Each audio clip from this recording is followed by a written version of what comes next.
Well, the images you just saw are embarrassing and awkward for the liars you've been watching on television for the past month, the ones who've been lecturing you that the caravan doesn't exist and telling you that everything is just fine at the border.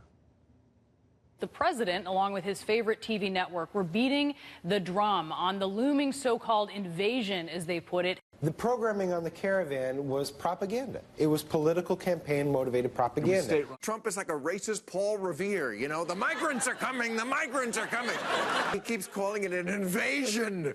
Yes, an invasion of strollers. He made news by ratcheting up the caravan scare talk and the troop numbers he believes are needed to meet this alleged threat. The so-called invasion. So people are streaming over the border illegally. What would you call it? I don't know. You're not allowed to call it anything, actually. This is a recurring theme on the left. Don't believe your own eyes. You're too dumb to trust your own senses. Listen to the smart kids. They know best. There's no crisis on the border. Even as hundreds of thousands of people stream into this country every year illegally, there's no illegal immigration crisis. Yeah, there are 22 million people living here illegally. It's not a crisis. It's not real. They'll tell you that on a loop endlessly until the day they retake power, at which point they'll say the crisis is real. In fact, it's so enormous, we can only solve it by granting blanket amnesty to all the people here illegally. There are 22 million, after all. What else can we do?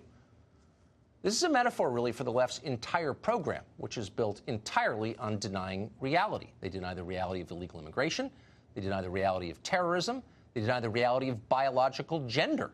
And woe to the person who raises his hand and tries to insert reality into the conversation. They don't want that.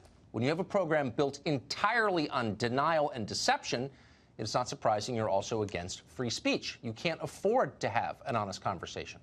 We'd like to have an honest conversation. That's why we're speaking tonight to Bryan Dean Wright. He's a Democrat and a former CIA officer, and he joins us on set. So I think there are arguments in favor of letting these people in, even illegally. That's a real position. Sure. And maybe you can make the case that it's good for America, it's good for our economy, or maybe you think it's bad for America and you want it anyway. I mean, there are all kinds of arguments. But what's not an argument is telling me that I'm a racist for acknowledging the reality of what is happening. And that's the position I'm seeing on television. You're correct. So here's where we should be starting with this conversation. Facts, which we typically don't, right? So the facts tell us that first-generation immigrants are a net drain on our economy. Second, that then eventually third-generation become net contributors.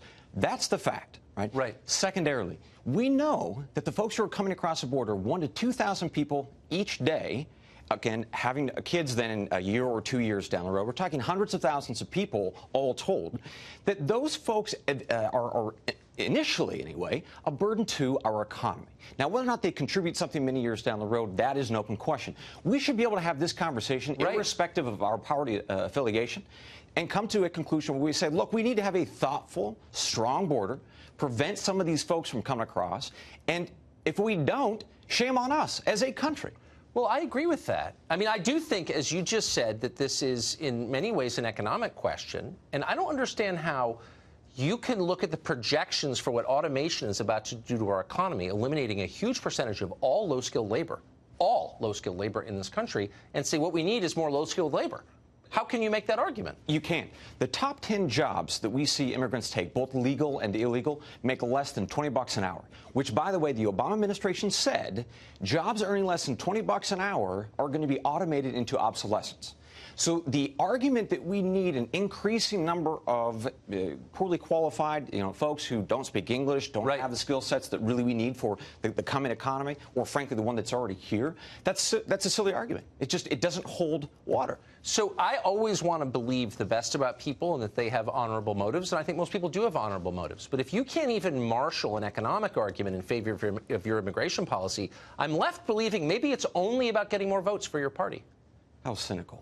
I don't want to be cynical. I just don't see any other rationale. Look, I appreciate the argument. I think you may be correct. There are definitely some parts of the party, make no mistake about it, they want open borders. I mean, just the other day, I think it was yesterday, in fact, Senator Gillibrand from New York was buddy-buddy with a guy, Sean McElwee, who wants to remove the border between the United States and Mexico. All right, so there is an element within this country, not just in the activist community, but in fact within the left of this nation, my own party, I hate to say, who want open borders. And that, of course, then feeds into this issue, well, not only how do we take care of them, but ultimately, who are they going to vote for? And that there is a play there that I think one could argue that this is a political play. This is about votes. So I think it's fair to have that concern and that fear. If I hear one more moron on cable news cry racism when somebody tries to have an honest conversation about what this means, I swear I'm getting rid of my television. I mean that. I don't blame you. Can't handle it. Yeah. Bryan Dean Wright, thank you very much. Always a pleasure. Great to see you.